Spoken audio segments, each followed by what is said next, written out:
Rain hit the display and glass broke inward. Maya jerked backward and felt cold water soak the hem of her cardigan. Suspicion tightened in Maya's chest the way a fist tightens, immediate and focused on one clear fact: someone had forced their way into the shop with her name in their hands. She crouched, pressed a palm to a drenched paperback splayed on the floor, and saw the torn scrap of a photograph peeking from the book's spine. The discovery made the conflict obvious without any explanation: a private picture, someone watching her life without permission. Maya did not wait to think. She called out Ethan. Ethan's footsteps thudded on the wet pavement before he appeared under the awning. Rain streaming off his coat. "Maya," he said, and his voice cut into the night like a practical tool. He ducked under the splintered frame and moved quickly, hands already finding the closest dry towel. "What happened?" he asked. Maya kept her voice level so she could listen for other sounds. "The window was smashed," she answered. Holding the damp book up, "Look," she showed him the torn edge of a photograph inside. Maya had been managing the shop for 3 years, living above the storefront, arranging new arrivals on tired wooden shelves and wearing the same leather apron until it softened at the elbows. Tonight the shop smelled of wet cardboard and old glue. She moved toward the counter with a steady gait, because action kept suspicion from unfolding into panic. Ethan followed, scanning the floor and pulling aside toppled titles.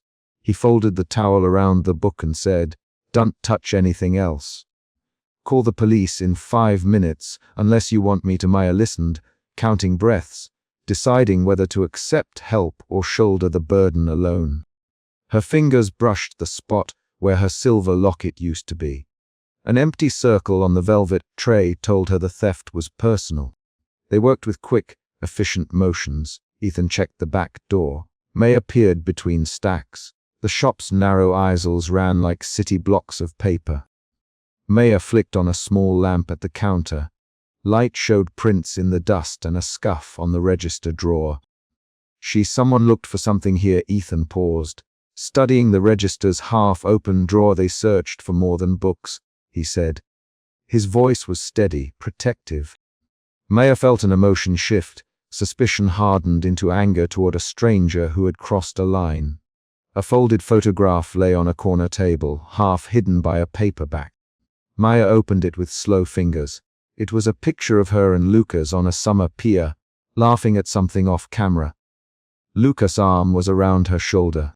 Her throat went dry. Maya held the photo up to the lamp and watched a drop of rain trace a path across Lucas' collar. Why would anyone take that?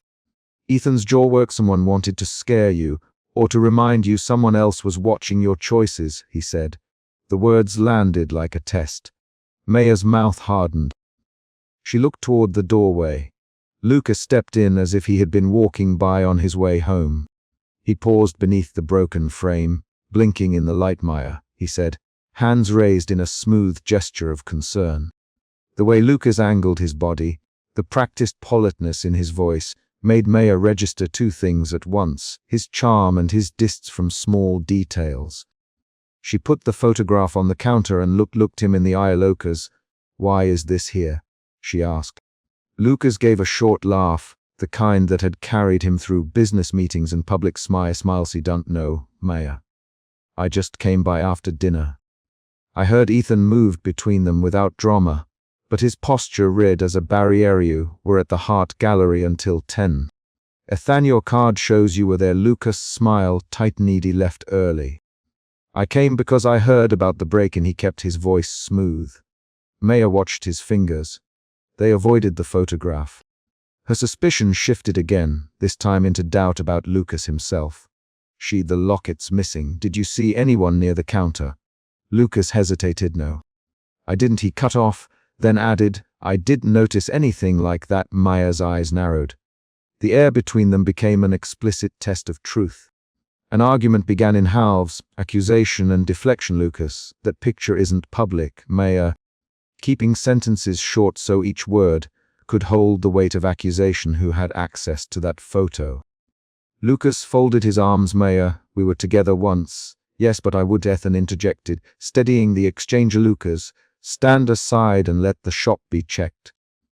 Now Lucas stepped back with a careful face, but his jaw tightened as he watched Ethan pick up a scrap of paper from the floor. The scrap was a matchbook corner with a CAF logo. Ethan held it up. This came from a late-night place 2 blocks away. He said, I've been following a lead. Maya's breath caught. The suspicion that had started cold turned into a new shift, confusion about who had been protecting her and who had been hiding things. They moved to the stacks in tighter formation, scanning shelves for prints and pushed open pages. Maya fingered the edge of a page to steady herself. Ethan, why didn't you tell me you were following something? He looked at her and didn't want to worry you until I knew it wasn't nothing. I thought I could find proof first. His tone had a practical hunger for clarity that made Maya simultaneously grateful and resentful. You should have told me. She said you promised you'd always be honest. Ethan, he met her eyes. No. I'm sorry. But I came as soon as you texted me. The exchange shifted the rhythm. Resentment, relief, renewed puzzlement. Outside, the streetlight spilled a yellow disk through the torn doorway.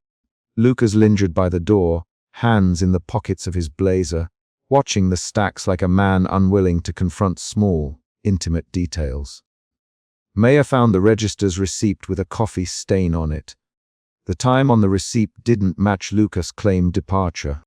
She placed it beside the torn photograph and said, This lines up with his hours, Ethan. He was near here after all. Lucas, face a careful mix of annoyance and worry, said Maya. You're making assumptions. Maya felt the sting of betrayal in the word assumptions because it dismissed the fact of the photograph as something casual. She answered, maybe. But someone took my locket and left a photo. That is not casual to me. A new external event arrived. A low sound from the narrow easel, the soft scrape of fabric. A shadow moved between the stacks, then halted, then pushed forward. Maya stepped toward it with a book clutched to her chest. Who's there? She called. The voice that answered was not Lucas nor Ethan's. It was a hurried, unfamiliar voice. A man in a hooded jacket lunged for the counter where the locket tray lay. Ethan reacted first. He threw his shoulder and his body hit the intruder's side. The three collided in a confusion of arms and toppling books. Maya threw the lamp to one side, glass skittering across the floor. Stop. She shouted, pulling at the intruder's sleeve. The intruder yanked away and sprinted toward the torn doorway. The struggle left toppled stacks and scuffed spines. Ethan held the intruder's sleeve for a breath, and then the figure slipped free, leaving behind a torn cuff and a matchbook falling loose from his pocket. The man disappeared into the night. Maya's heart hammered as she grabbed the matchbook. The logo on it matched the CAF print they'd already found. The matchbook, it has the same mark. He ran toward the CAF side street. Lucas stepped forward suddenly and grabbed Maya's arm. Maya, wait.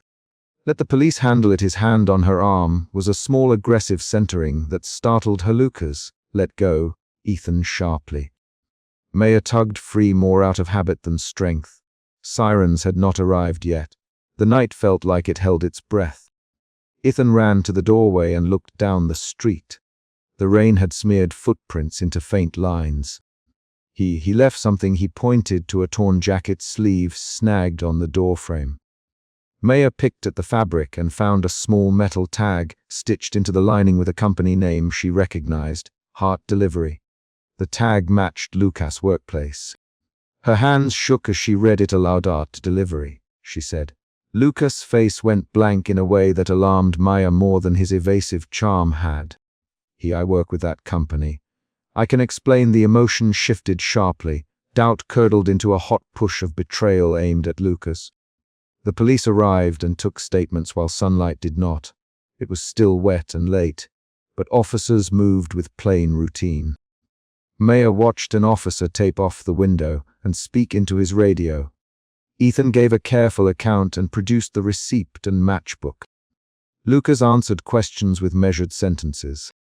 When the officers left to check the tag's serial number, Maya felt two things at once.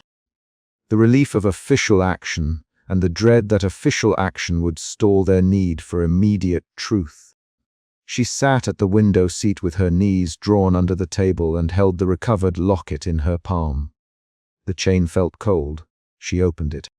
Inside was a small photograph of her mother closing a door in sunlight years ago, an image she had kept because it reminded her of steadiness. The locket being taken felt like a removal of that steadiness. Maya, Ethan, why would someone from Heart Delivery be here? Ethan's face went hard. Either someone at Heart knew where you kept things, or someone used that tag to point a finger. We can't assume yet. Lucas stood near the doorway, voice quiet. Maya, I'm not involved in this. You have to trust me. Maya looked at his hands again. He kept one in his pocket.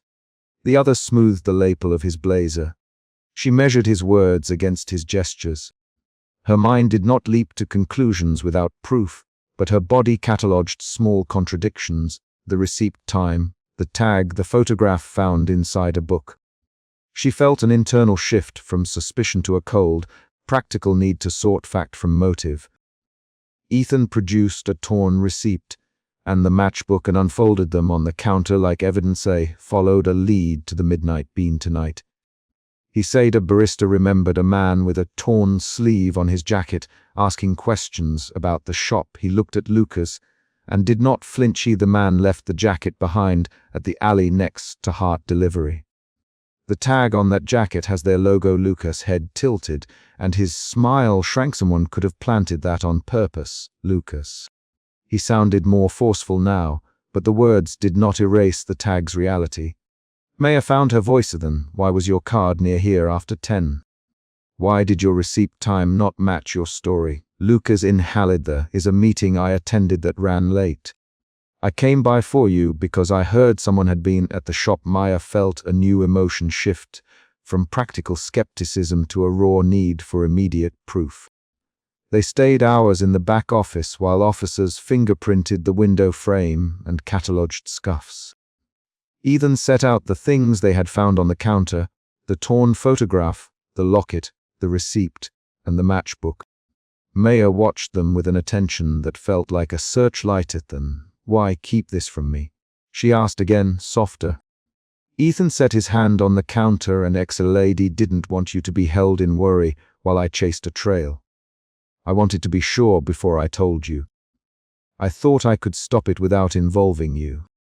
That was a mistake. Maya looked at him and saw the steady lines of his face, the cut of his jaw, the way he folded his hands to steady himself.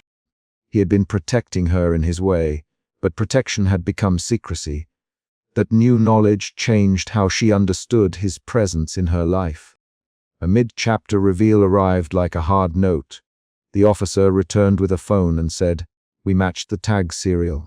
That jacket was issued to a Thomas Reed, Heart Delivery shift supervisor. He lives 2 blocks from the Midnight Bean." Maya heard the name like an answer that also opened new questions. Does Thomas Reed have access to customer records? The officer nodded. Supervisors handle route lists when drivers swap. We're checking his logs. Lucas' shoulders moved as if to relax. Then he tightened. Thomas is a contractor we've used this month. Lucas admitted, booked extra runs. I didn't know him well. His voice had the clarity of someone naming a fact he could not deny, but did not expect to shift suspicion. The night thinned toward close. Maya sat on the window seat again, the shop around her rearranged by the scuffle and the police. Ethan folded the photograph gently and put it back in its envelope. Lucas paced near the door, stopping to stare at the shelves he had once recommended to her. Maya. Lucas, voice lower, no, he didn't mean to be distant when we were together. I had things to sort. Work took up space and I left small things undone. I'm sorry for that. Maya looked at him and then at Ethan. She felt a careful movement inside her, recognition that both men had been present in different ways. She counted the ways each had shown up, Lucas with handsome apologies and absences, Ethan with steady, unremarked labor. A sudden sound at the back door, a knock, sharp and deliberate, made them all start. The officer called out, "Police! Open up!" The knock became the chapter's last practical event. Maya moved toward the door with the locket in her palm and found herself making a concrete choice. She would not let Lucas smooth the scene with charm while she stood without answers. She stepped to the counter and said, "Lucas, stay here while I call the officer back inside. Ethan, check the register one more time." Her words were short, anchored to action. Ethan nodded and moved, Lucas complied, and the officer re-entered. They did not solve everything tonight. The jacket tag tied someone from Heart Delivery to the scene, and the matchbook matched a lead to the Midnight Bean. The intruder had fled. The locket had been recovered, but its theft suggested a deeper motive. Maya sat back at the window seat as rain traced lines down the glass. She placed the locket on the table and closed her hand over it. The final beat of the chapter came as a small, concrete shift. Ethan slid the torn receipt across the counter toward her and said, "I kept a copy. I want you to have it. I should have told you sooner." Maya did not promise anything. She only said thank you. Ethan Lucas watched them both, the distance between ways of loving made visible. The night settled into the shop with the clear, practical fact that someone close had crossed a line and that choices would follow.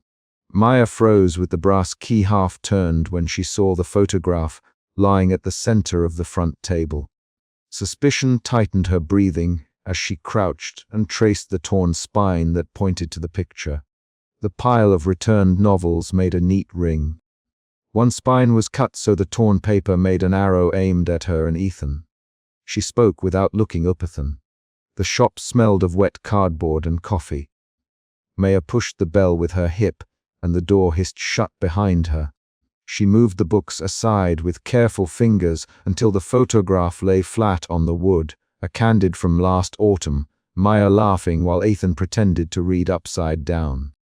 Her hands trembled when she touched the corner. Suspicion lodged into a single thought.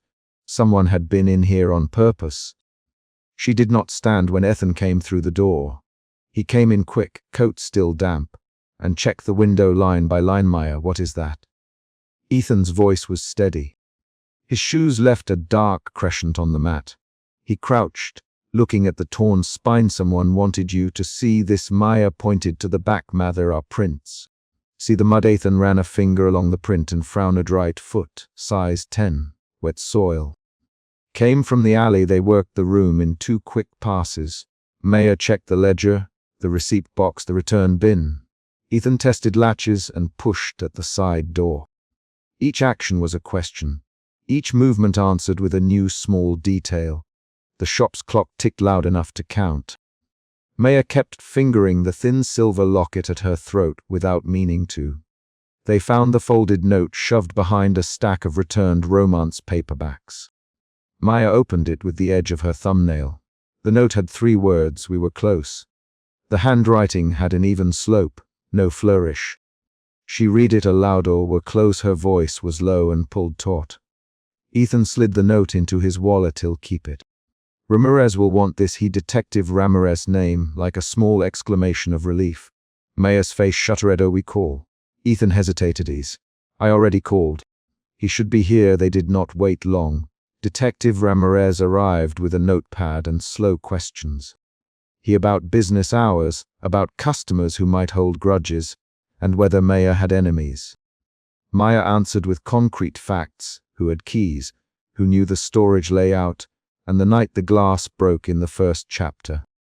She repeated the broken glass detail because it mattered. Ramirez wrote in block letters and then looked at Ethan Cole. "Ramirez." Ethan looked up. "That's me. I help run this place." Ramirez scanned the photograph. "Do you recognize the handwriting?" Ethan shook his head. "No." Ramirez tapped the photograph and pointed. "Who is the man in the photo?" Maya swallowed. "Ethan. He's been here since before I opened the shop. He has my oldest friend." Ramirez pen paused. "Has anyone made you feel watched before? Any pattern?" Maya felt the question like a draft under a door. She could list moments: the coffee left on the stoop last winter, the misfiled invoice, a stranger following her between shifts. She kept the list shorties. A few notes. A coffee once. But nothing like this. Ramirez folded his arms. "There's been a cluster of stalking reports on this block. I'll file everything. Stay away from basement work tonight. The word basement hit like a small plate. Maya had already felt it as a possibility. Now it was a rule. I need to check the inventory. Ramirez looked at Ethan. You two okay to lock up together tonight? Ethan's jaw tightened. I'll stay. Ramirez wrote that too, then left with the promise to patrol the area. Ethan closed the ledger slowly and studied Maya's facido. You want to call Lucas? Maya the name and felt her mouth dry. Lucas Hart had been her boyfriend months earlier. His absence and career focus had hollowed their relationship in a dozen small ways. She had reasons to be angry, but this felt different. She studied the photograph and said, he shouldn't need to know about this unless it's connected. Ethan's hand paused on a stack of postcards. Lucas was at the gala last night. He said there might be a ticket stub in the basement. Maya's eyebrows rose. He pointed to a torn edge in the pile. Of the spine was torn from a librarian's copy. Someone did that with a ticket or envelope. They moved toward the basement door together. Maya gripped the handle and felt the iron cold through her palm. She had been down there before to pull rare editions and to rebind old covers. The basement smelled of damp paper and lemon oil. She flicked the light on and stepped down. The concrete stairs complained under their feet. The first few shelves were tidy. Then she saw the scrap of torn paper lodged under a box. It led like a breadcrumb. Her pulse moved from suspicion into a quieter, sharper fear. She pulled the scrap. It matched the cut in the book spine upstairs. Maya's breath came small and shallow. Her hands betrayed her with a tremor. She did not look up when Ethan's voice went low behind her. Maya, call Ramirez back. Now Maya found a narrow corridor of boxes and an old metal filing cabinet. The corridor ended at a small room where the light bulb hung low. Inside, someone had placed a handful of items with meticulous order: a worn paperback with a passage underlined in red ink, a pressed coffee receipt with a caf name, a hairpin, a scrap of a sweater, and at the center, a ribbon wound around a small stack of photos. It was arranged like attention, set down carefully, each object facing the door. Maya's stomach turned. Her hands moved faster to flip through the photos. She found faces: a barista, a woman at a gallery opening, Ethan laughing at the counter. Two of the photos were of Ethan and her together. The final photo was of her leaving the shop 2 nights earlier, hair damp, the thin silver locket visible. Someone had written dates in tiny pencil on the margins. A catalogue of where Maya had been and what she had worn. Her fear sharpened into a different feeling: violation. She lifted the coffee receipt. The caf name matched a public appearance Lucas had at the same night as the gala. Maya spoke quickly. Ethan, look. This receipt is from the night Lucas he was at the gala. Ethan's face went still. Ramirez, there were reports tied to public appearances. If this ties to Lucas' event, someone might have been near him or following him. Maya folded the receipt into her palm until the crack would weigh. Would anyone catalogue me like this? Ethan moved in and touched the stack of photos gently, like a man handling fragile glass. Maybe obsession isn't about love. Maybe it's about control. Maya's mouth opened. Lucas. They climbed the stairs slower. The shop felt smaller when they returned to the front room. Lucas stepped in at that precise moment, sleeves rolled, face composed. He took in the ring of books and the photograph on the table, and did not ask who had left them. His eyes skimmed the room, and then rested on Maya. Maya, Lucas, you look, you're all right. Maya's throat tightened. She put the receipt on the table so it slid between Lucas and Ethan. Lucas' practiced smile paused for half a beat too long. What's that? Ethan crossed the floor and stood directly between Lucas and the photograph. Lucas, where were you last night? Lucas' hand brushed his cuff at the gala. With colleagues. Why? Ethan's voice sharpened and found a torn ticket pinned under a book in the basement. It ties to an event like the gala. Why would your name be on a ticket we found in my book's basement? Lucas' jaw set. He looked at Maya. Ethan, I don't know what you're implying. I was at the gala all night. People can be sloppy with tickets. I had no reason to. Ethan pushed. Faster, Lucas. You left town last week without telling Maya where you were going. You yelled call. You didn't. Now we find this. Why did you come here this morning and not say where you were last night? Lucas' smile thinned into an Ethan. That's enough. I'm not your suspect. I'm here because I care about Maya. Maya felt the conversation like a rod pressed against the back of her teeth. Her voice was small. Lucas, did you come here last night? Lucas' eyes flicked away. No. I was at the gala, Maya. I swear. Ramirez returned, called again by Ethan's message. He listened as Maya described the basement room and the stash of items. Ramirez put on gloves and bagged the photos. He a word that made the room tilt. The items suggest obsessive monitoring. This is escalation. Maya felt the emotion shift from fear to something sharper, outrage. Her hands balled into fists. Who would do this? Who catalogs someone's hairpin and coffee cup? Ramirez, someone who spends time watching where you go. Someone who knows your routines. Lucas took a step forward. Maya, I would never. Ethan cut him off. Then tell Ramirez where you were last night. Give us access to your phone records. Lucas' reply was a practiced deflection. My phone was with my assistant. I asked her to handle messages. Ethan leaned closer than have her confirm that. Now Lucas' voice sharpened. Ethan, now you're accusing me in my own tone. They had the quick fight. Ramirez wanted it to see short, direct lines that revealed more than accusations. Ethan, Lucas, tell the truth. Lucas, I am telling the truth. Maya, Lucas, please. Ramirez, calm down. We'll get the logs. The exchange lasted 6 short sentences before Ramirez interrupted with a procedural demand. That rapid back and forth left the room taut. Maya felt a new shift from outrage into tentative clarity. Each man's posture and facial tic offered evidence. Lucas avoided direct eye contact when the photos were mentioned. Ethan's attention never left Maya. Maya's own voice had steadied into the practical. She to Ramirez, keep a patrol tonight, lock the back, Ethan will stay. I want the basement sealed until we get a search warrant.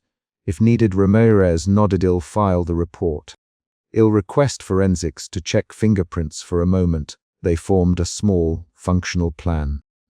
Maya picked up the worn paperback with the red underlining and read the sentence aloud. It was an odd line about chance and arrivals, nothing poetic, just a notation that someone had circled a paragraph where Maya had once placed a coffee stain. She replaced the book with care. Then Ethan found the torn event ticket pinned beneath a box that had been moved. He slid the ticket across the table. Maya read the printed name and felt the room tilt again. The ticket's stamp was from the same gala Lucas had claimed to attend. The ticket had a seat number in the balcony, and beside the seat code someone had written, in the same tiny pencil handwriting found in the photos, the date and an address. Maya, this ties to Lucas' night, but it also points to a location he didn't mention. Ethan's hand closed over the ticket like a man grasping a small knife. Lucas, you were at that address. Who did you meet? Lucas' face drained. I told you, I was at the gala. That's where I spent the evening. Ethan stepped closer and spoke with the measurement of a man who had reached his limit. Either your memory is selective, or you're protecting someone. Which is it, Lucas? Lucas' eyes flicked to Maya. Maya cut him off, the decision sudden and concrete. She set the photograph back where she had found it and pushed it to Lucas. Lucas, if you were with someone else, tell Ramirez now. If you weren't here, tell him now. We can't stand in silence while someone catalogs what I wear. Lucas' shoulders tightened. He reached for his phone with a quick motion and then stopped. He looked down at the ticket on the table and said he don't know where that ticket came from. I swear the room felt smaller. Ramirez, they would take statements and secure the shop. He advised Maya to consider staying elsewhere until forensics completed checks. The suggestion landed like a question. Maya looked at Ethan. You think it's Lucas? Ethan's voice was low. He don't know. But whoever did this knew when you left the shop last. Whoever did this tracked your routes. Maya felt a last shift from tentative clarity to a practical choice. She moved through the motions of action to reclaim control. She listed steps allowed board the basement door, change the back lock code, file the report. Post a night shift notice at the register. Ethan set his leather satchel on the counter and took 2 keys out, handing one to Ramirez for cataloging and keeping the other for himself. He'll sleep in the office tonight. Ramirez nodded. He'll keep a patrol. If anything else shows up, call immediately. Lucas left without another word. He walked out with his briefcase in hand and his coat collar up. He paused at the doorway, looked back once at Maya, and then stepped into the rain. His retreat felt like a closing door. Maya turned to the basement door and locked it, hearing the mechanism click in her palm. She placed the torn ticket and the coffee receipt into an envelope Ramirez handed her. She wrote down the sequence of events with short, factual sentences. Her hands were steady now. The emotion that had driven her earlier acted as a tool. Suspicion led to fear, fear to outrage, outrage to resolve. She moved with purpose, not with florid thoughts. Ethan stood near the register and spoke softly. Maya, you don't have to stay here alone tonight. Maya looked up and met his gaze. I want to stay. I want to know that I can lock the door and sleep with the lights off. I don't want to hand this corner of my life away because someone was cruel. Ethan's face drew tight, then softened. Okay. Well, stay. Ramirez placed the photographed evidence bag into an evidence box and wrote the chain of custody aloud. Plainly, we may have a suspect, or this may be a red herring. We will see. For now, keep everything unchanged. Do not touch the items in the basement. Maya nodded. She felt the night settle into the practical. Lock the door, set the alarm, leave the front lamp on. She gathered the books and replaced the photograph in the center of the ring, not as a display but as a marker. Then she crossed to the window, checked the boards in the alley, and nailed the back shutter closed with Ramirez watching. Outside, the streetlight hummed. Lucas' figure was a dark shape under rain. Ethan stayed with her until she locked the front and stepped behind the counter. He set up a cot in the narrow office and opened his leather satchel to make a small space. Maya placed the torn ticket under a paperweight and slid it into a folder labeled evidence. Before lights out, Ethan touched her wrist once. Maya, sleep. I'll hear everything. Maya breathed out and felt the end of the chapter settle not into resolution, but into a clear, practical pause. She locked the basement door again, shoved the key into her apron pocket, and put the thin silver locket beneath her shirt. The last sound of the night was the soft closing of the shop door and the rustle of Ethan arranging a blanket. She pressed the ticket into his hand and said, if anything happens, wake me. Ethan's fingers closed around the papyri. Maya, they left the front light on. Maya sat behind the register and wrote the day's log in short, factual lines. She wrote where she had been, who had been here, and what had been taken from the basement, a list of items, receipts, and the torn photograph. The final sentence she wrote was a decision in action. She would not run from the shop tonight. She would not hand over the space to someone who had catalogued her life. Ramirez locked the evidence box and promised to return in the morning. At midnight, a single car passed on the wet street. Ethan snored softly in the office. Maya sat with the register lamp on, the torn ticket between her fingers, and the photograph of her and Ethan on the table. She put the ticket into Ethan's palm and closed his fingers over it. Lucas pushed the bookstore door open and dropped a plain ticket and a small bundle of clothes on the counter. Suspicion tightened Maya's chest when she read the date on the ticket and recognized the airline code printed in the corner. The bell over the door rang once. Maya stepped around the register with her hand still on a damp paper towel and said, "Lucas, what is this?" The line in his jaw didn't move. He set the bundle down as though it were a fact she could pick up. Maya looked at the ticket, then at the bundle, then at the street through the rain-streaked glass. She had felt danger before, broken glass at midnight, a photograph left on the front table, but this was a different kind of danger, a finality written in ink. The shop smelled of wet cardboard and old coffee. The humid breath of a storm pressed against the panes. She remembered the night the display glass shattered and the way cold water soaked her cardigan. She remembered the photograph on the front table with its torn spine pointing like an accusation. Lucas, you said you would call me. Maya, pacing half a step and then stopping. Her fingers found the edge of a returned book and curled around it. You'd be back next month. Not this. Her voice was steady, but the rhythm tightened into short bursts. Lucas put his palms on the counter and met her eyes. Maya, I have to go. I can't stay tied down. I have the chance I asked for. I'm leaving in 2 days. He did not raise his voice. He did not make a show. He put a plain ticket where the shop's ledger usually lay. Ethan's steps came from between the stacks before Maya could say more. He slid into the narrow aisle, shoulders squared, and stopped with his thumb on the spine of a book as if steadying himself. He had been at the back, shelving returns. Lucas, Ethan, you don't come in with a suitcase unless you're leaving for good. His voice was low and held an edge. Maya turned to Ethan, relief and new tension folding over one another. Ethan. She could not finish the sentence without another person in the room.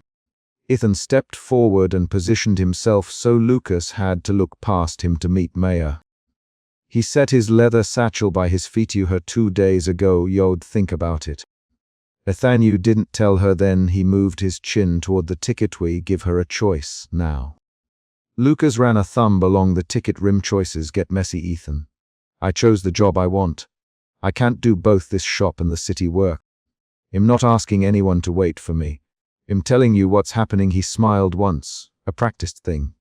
Maya closed her mouth. She thought of the brass key she had half-turned that morning and the photograph lying on the return table. Those were not accidents.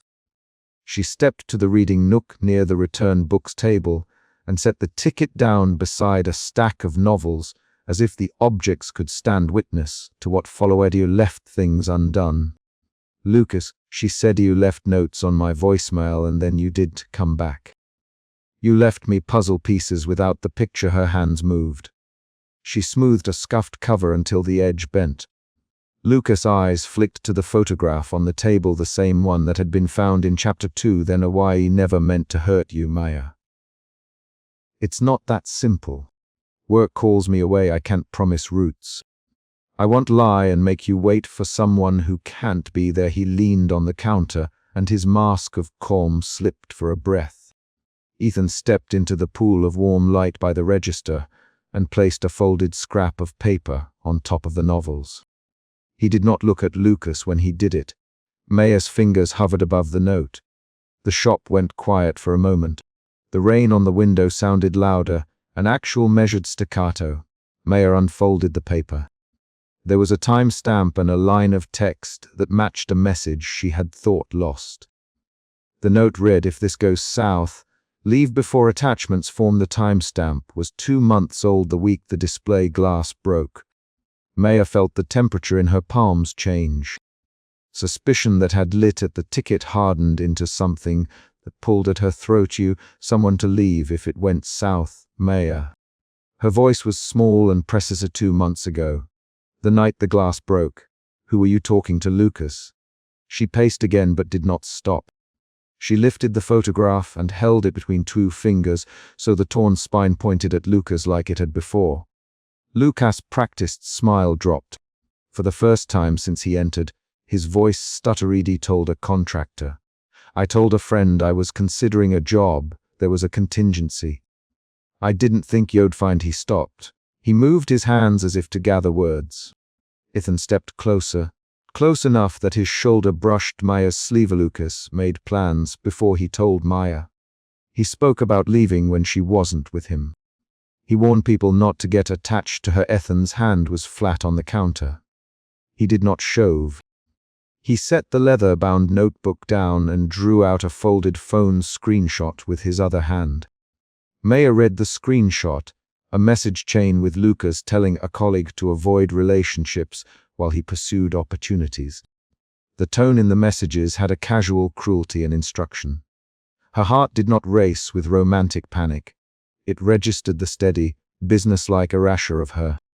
She breathed out a short sound and her fingers gripped the edge of the counter until her knuckles whitened. "We didn't you tell me?"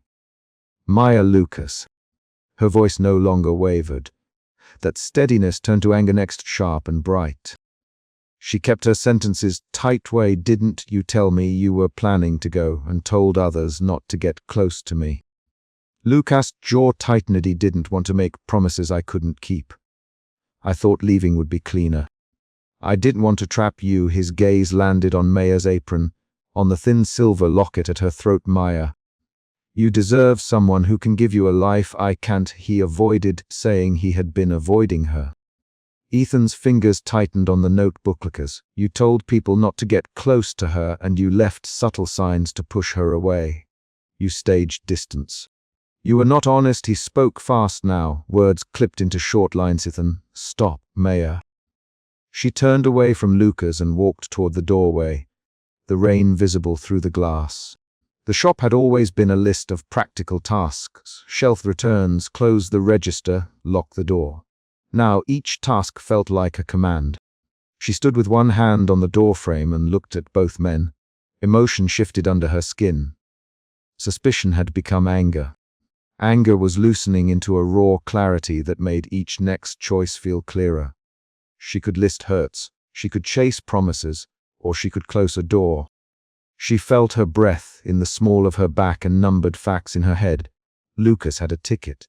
Lucas had told others to avoid attachments. Lucas had left the broken glass and the photograph on the table, whether intentionally or not. Those events pointed to the same pattern. Lucas tried another tack. "Maya, don't make this about me. You have options. You can come with me. You can pack up the shop and go. Or you can stay and run this place alone. I am offering you a way out if you want it." He reached toward the ticket as if offering rescue. Maya took 2 steps back. She could feel Ethan's presence like an anchor behind her. She heard him exhale softly. "Lucas," she said, using his name like a bracket, "you can offer me the ticket. But you don't get to offer me the man who will carry the weight alone." She did not look at Ethan while she said it. Ethan's voice then changed. It lost its edge and became a steady current. "Maya, I've been here. I shelved the returns at 2 in the morning when you couldn't sleep. I made coffee at dawn when you closed the shop with a headache. I picked up the broken glass the night it happened. I called your landlord when the window needed repair." He paused and let each sentence stand. He said nothing, "because I wanted to be useful. I thought that was what you needed." His hand found the satchel strap. Maya turned to look at Ethan. There was a tremor in her face that was not only anger. She remembered him at the back of the shop, standing slightly behind her in a crowd, leaning in when she spoke. She remembered the faint dimple when he smiled and the way his fingers folded when he tried to steady himself. She remembered how he had always shown Opathan, she said. The single word carried years inside it. Her voice had a short, almost surprised quality. "Why didn't you tell me?" Ethan's mouth tightened because I didn't know how to make it sound like more than help. "Because I thought that if I stayed useful, you'd need me." He laughed once, short and without humor. "That was cowardly." "I'm sorry." Her name then. Clearly, Maya, a new emotion rose in Maya's chest, something less like suspicion and anger and more like the steady H of recognition. She put her hand on the open ledger on the counter, as if it were a map, and looked at Lucas and Ethan in turn. "Both of you have shields," she said. "Lucas uses a suitcase and a neat excuse. Ethan uses small, endless favors. I'm not asking who loves me more right now. I'm asking who will stay when it's boring and when it's hard." She lifted the ticket and let it hover above the ledger. Lucas' reply came fast then. "Come with me. Take a chance. Stop clinging to this shop as if it will decide your life." He stepped toward her, palm open. "Maya, I can give you a life with more money, more doors. Don't waste it waiting for." He stopped, as if searching for a word that would soften the sentence. Ethan moved his body between Lucas and Maya as a practical barrier. He did not shout. He set his hands flat on the counter and leaned in 2 inches. "Maya, I won't promise you mansions. I won't promise to be flawless. but he'll be here on bad days. He'll answer when you call at midnight. He'll fix the leaky faucet if it starts to drip, and he'll be the one who shows up when someone needs help moving a shelf. I will not decide your life for you. He'll stand next to you and make it with you each offering as a concrete action. That lit something in the room, the difference between promises framed as grand gestures and promises stated as a list of small, reliable acts. Maya listened to the sound of her own breath and counted actions in her head. Ethan's coffee, Ethan's calls, Lucas' suitcase. Her entire life had been a college of habits and interruptions. She felt the next shift in emotion, confusion melt into clarity. Outside the window, rain kept splitting into ripples on the pavement. The street lamp threw a thin pool of light across the doorstep where the ticket lay. Maya reached out and picked up the plain slip between two fingers. She did not fold it. She read the passenger name and then set the ticket face down on the counter. Maya, Lucas, quieter now, don't make this harder than it needs to be. I'm offering escape. Choose it or let me go. He folded his arms as if closing a case. A new disruption occurred then. The lock on the back door clicked twice.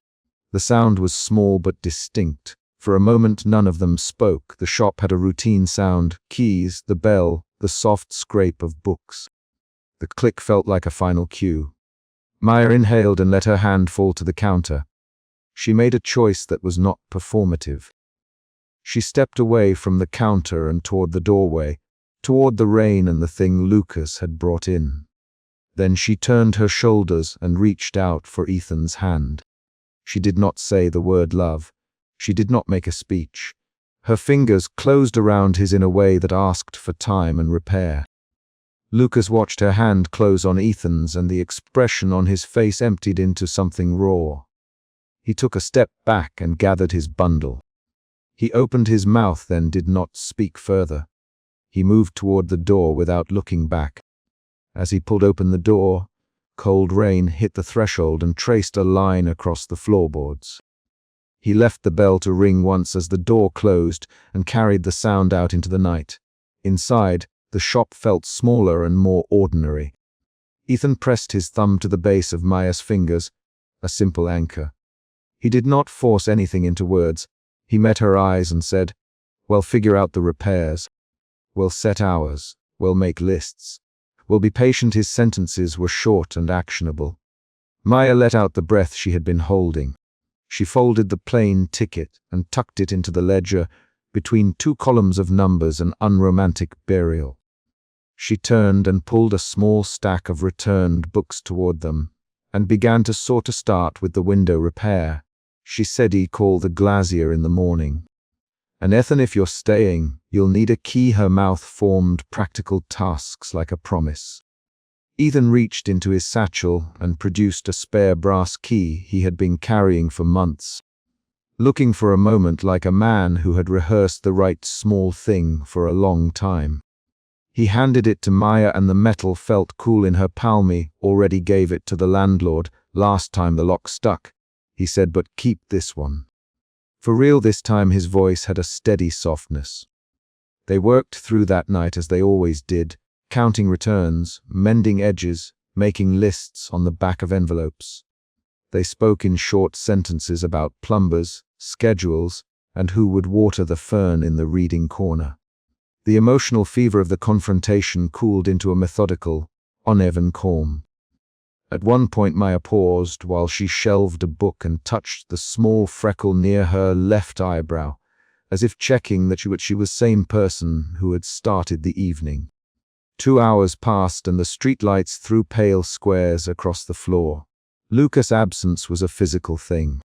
The shop could measure it in the leftover weight on the counter.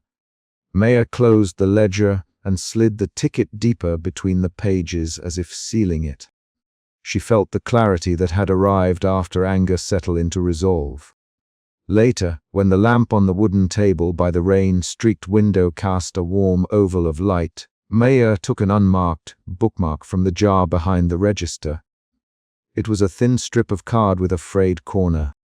She opened a book that had been returned that afternoon, a paperback with a cracked spine, and placed the bookmark carefully inside. She did not write a message. She pressed the cover shut. The action was simple and exact. She had closed a small chapter in a book and decided to start the next page deliberately. Ethan watched her place the bookmark and then met her eyes without saying anything that tried to define them. They both understood the difference between immediate rescue and steady presence. Maya kept her hand on the closed book and let the rain sound on the glass be the only punctuation. Outside, a taxi splashed past and the shop's window fog cleared for a breath. The city moved on. Lucas was gone. A plan sat on their counter, calls to make, lists to write, a schedule to build from small gestures. Maya slid the ledger into the drawer and clicked the lock. She then put the spare brass key into the pocket, where she kept receipts, and nodded once to Ethan. They locked the front door together, the bolt falling with a solid metallic click. Maya fitted the key into her palm and felt the cool metal steady her fingers. She stepped to the wooden table by the window, set the closed book down, and left the bookmark in place. The rain traced a clear line down the outside of the glass. Ethan moved to the doorway and stood slightly behind her, the way he had always stood, attentive and near. Maya looked at the bookmark, then at the door. She Lucas' name once, without accusation and without pleading goodbye. "Lucas," she said.